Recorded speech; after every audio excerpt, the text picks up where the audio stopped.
Hi, I'm Sebastian. I'm a remote consultant. And simplicity can feel intelligent and a smart choice in remote consulting. Fewer tools, leaner systems. Unfortunately, most models collapse because they are not correctly defined. If you are building a remote-first consulting career, your early advantage is actually simplicity.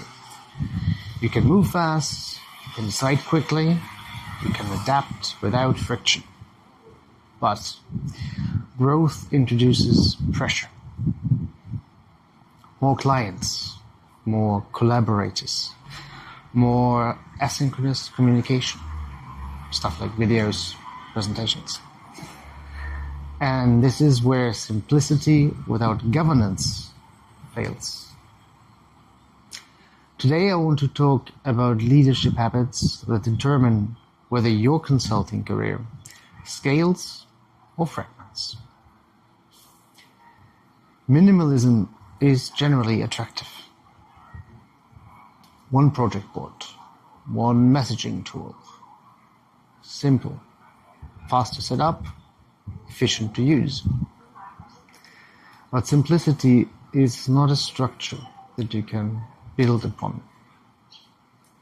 Because structure can answer questions like who decides, who documents, who owns the outcome, what happens when a disagreement appears. That's why you need structure, because minimalism avoids these questions. Governance forces them. You can run smoothly with 2 or 3 clients and a minimalist setup. No problem. But at 5 clients, 6, tension will appear. Your delivery quality will become uneven. The follow-ups will slip. Context gets lost. Your energy fragments.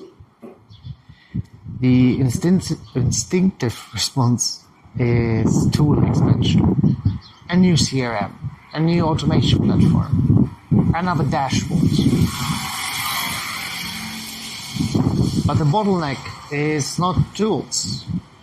It is decision load. When everything routes through one brain, scale stops.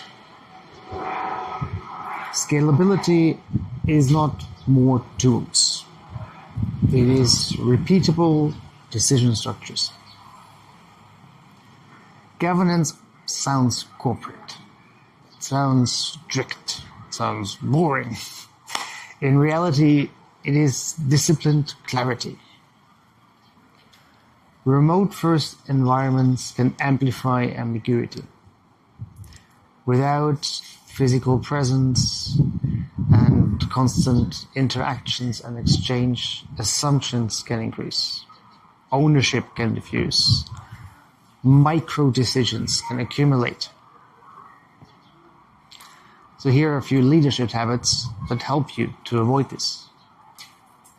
Leadership habit number 1. Define decision rights early. Who approves the scope change? Who handles client escalation? What requires synchronous discussion rather than an asynchronous one? Leadership habit number 2. Install documentation rituals.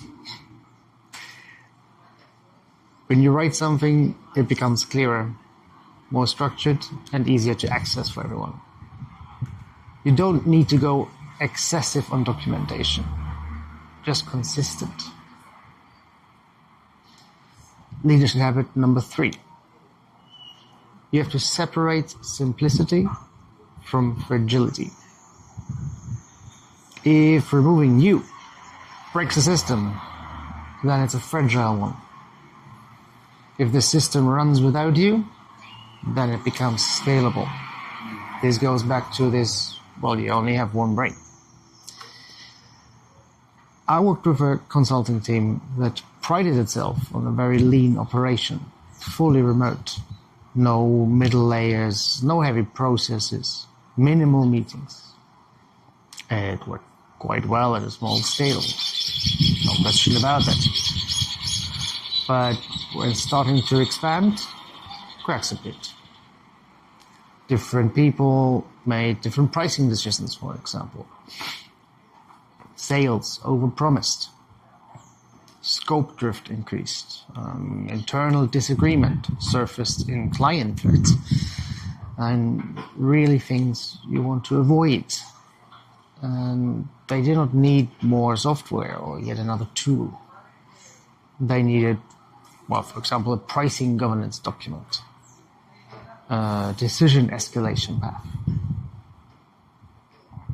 or simply a documented engagement model. Scalability is not more tools. That's the major message I want to have in this video. It is repeatable decision structures.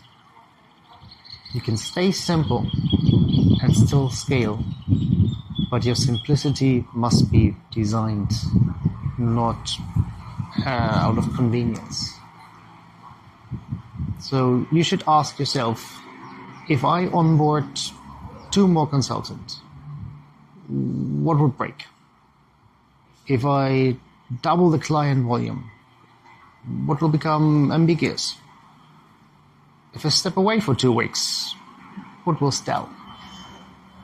Your answers reveal whether you have a structure or just a preference. If this perspective was useful, then please consider liking this video. If you are building a remote-first consulting career, grounded in systems and governance, then feel free to subscribe and watch my other videos. If you know someone who is scaling a consulting practice,